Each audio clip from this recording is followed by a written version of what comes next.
In this video tutorial, we're going to cover RSS. RSS stands for Really Simple Syndication, and we're going to talk about the media RSS and the standard text RSS. And just like all of our components, you can use the media RSS and the RSS components directly on the timeline or within a scene. So we'll cover both scenarios. So first, to use the media RSS and the RSS in scenes, we'll go ahead and enable the scenes, click on navigation and editors. And let's go ahead and add a new scene. Click on the plus sign right here. And we'll go ahead and rename this to RSS and media RSS. And make a little bit more room here.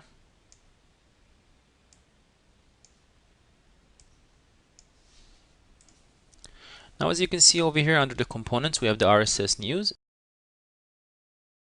and the media RSS. The RSS news allows you to show a ticker of text that changes on a daily basis or sometimes even an hourly basis depending on your feed. So we went ahead and dragged the RSS news over to the scene, and we can position it wherever we want within the scene. And once we select it, we can see that we have these properties right here. We have the common properties that are common to all components, and we have the specific RSS properties that are specific to this RSS component.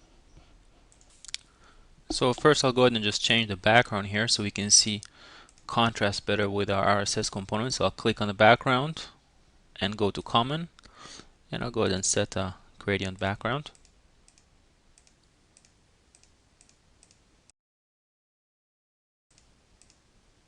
That's about right.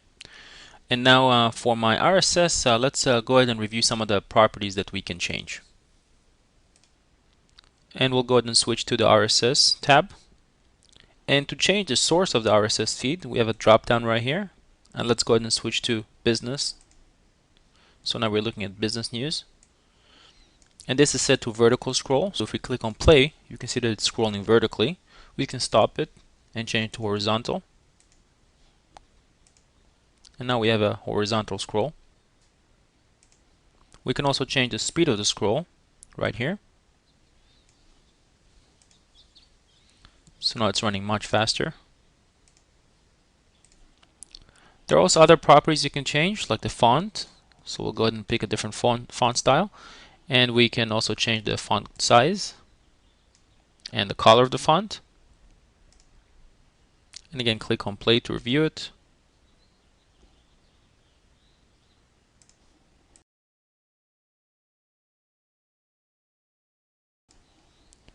And you can also type in your own custom URL if you know of a specific RSS that you want to use. Simply click on the drop down and go to custom URL. And then you can type in your own custom URL right here. Another really neat feature is the ability to embed your own custom text. So let's go ahead and click on this drop down one more time and select embedded RSS. Now this works for both horizontal and vertical, but we'll just go ahead and select vertical for this demonstration. And notice that as soon as I select embedded RSS, I all of a sudden have this data grid over here on the bottom that I can add my own text to. So if I click on this plus sign right here, I can add a new field, and in this field, if I click on it, I can say welcome, and over here in the description I can say today's special. So now I can add my own custom RSS information, and if I click on the plus sign one more time, I can add another field and another field, and of course I can change the same properties. So I can change the colors for both the title and the description, and I can change the fonts just like I do with regular RSS feeds. And just like regular RSS feed, I can click on play and have it scroll vertically or horizontally. I'll go ahead and change a few more fields here. So I'll change the title so you can see the difference in each title. And again, click on play, and the information is reflected right away. Now next, we'll go ahead and cover the media RSS. So let's go ahead and minimize this standard RSS. Set this to horizontal. And we'll go ahead and drag over here from our component list. We're going to drag our Media RSS podcast component.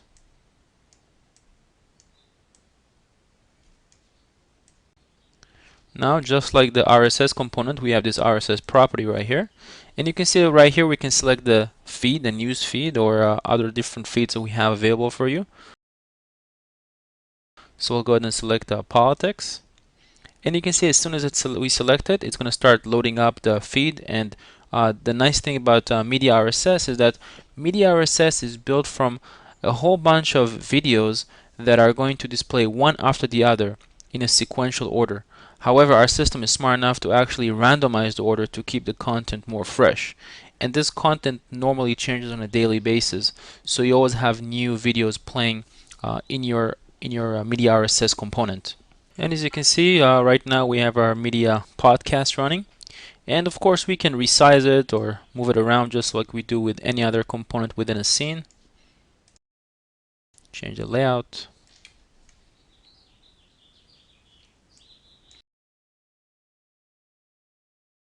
Just like we do with any other object within a scene. So pretty flexible.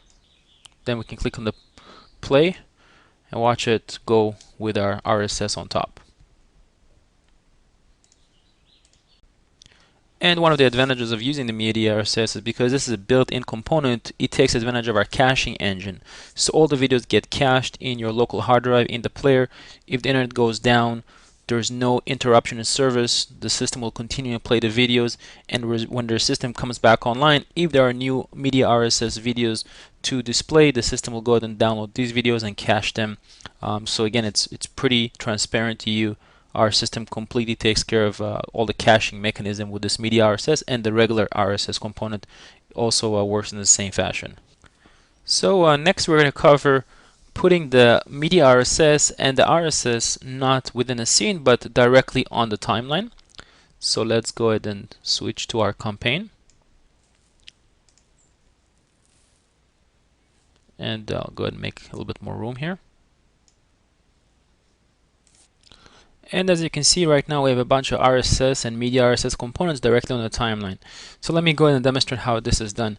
We can of course switch to toolbox and switch to scenes, and then go to the scene that we've created, the Media RSS and RSS scene that we just created.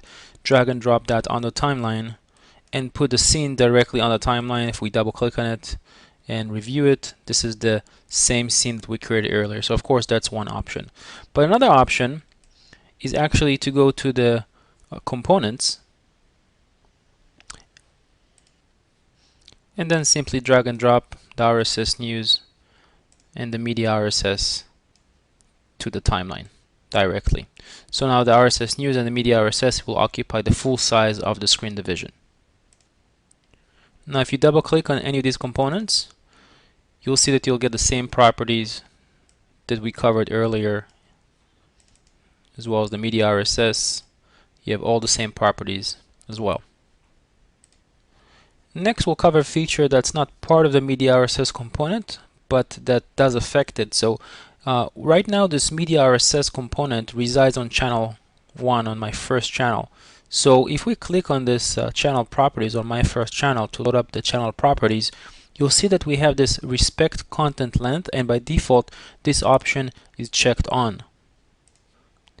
And because it is checked on, it means that any resource that I put on my first channel will play for exactly the duration that I've set it to.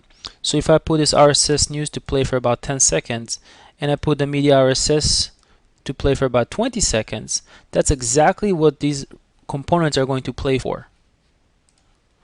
And when you're dealing with the RSS news component, that's fine. I know exactly what I want to play this component for. I want to play it for exactly 10 or 20 or 30 seconds. However, when you're dealing with video, such as the case with Media RSS, you don't know exactly how many videos are going to be part of this podcast. Also, you don't know the duration of each video. So although I put this particular component for a duration of 20 seconds, maybe there's a total of 15 videos that are part of this podcast, and each video could have a different length to it. So one of the things that I can do to fix this problem, I can go to my first channel and take off the respect content length. And this respect content length checkbox only affects the video player and the media RSS podcast player. So it only affects these two components, video and the media RSS components. So when I take this checkbox off, now what is going to happen? The system will ignore the duration of the timeline, so it will no longer play just for 20 seconds. It will actually play for the full duration of all the videos that are part of this media RSS podcast. And when all videos have completed to play, at that point it will go ahead and start playing the next component, which in this case is this image right here, because if this was the only timeline that I have in the system in my sequence, it'll play all the videos that are part of this media RSS podcast to the full length of all the videos, and once the last video plays to completion, it'll go and roll back to my first component, which is this image right here. And again, this respect content length as of current release only affects the video player and the media podcast. So if I check this back on, now this media RSS will only play for 20 seconds, and of course it doesn't affect any of the other components here except this one, because this one, if I double click on it, it is a video. So since I have the checkbox on right now, it is going to play for several seconds. However, if I go back to my first video and take it off, what's going to happen is that now this video right here is actually going to play to the full duration until this video ends, and only after that we'll move on to my next component. So I hope you enjoyed this video tutorial, and please let us know if you have any questions or feedback.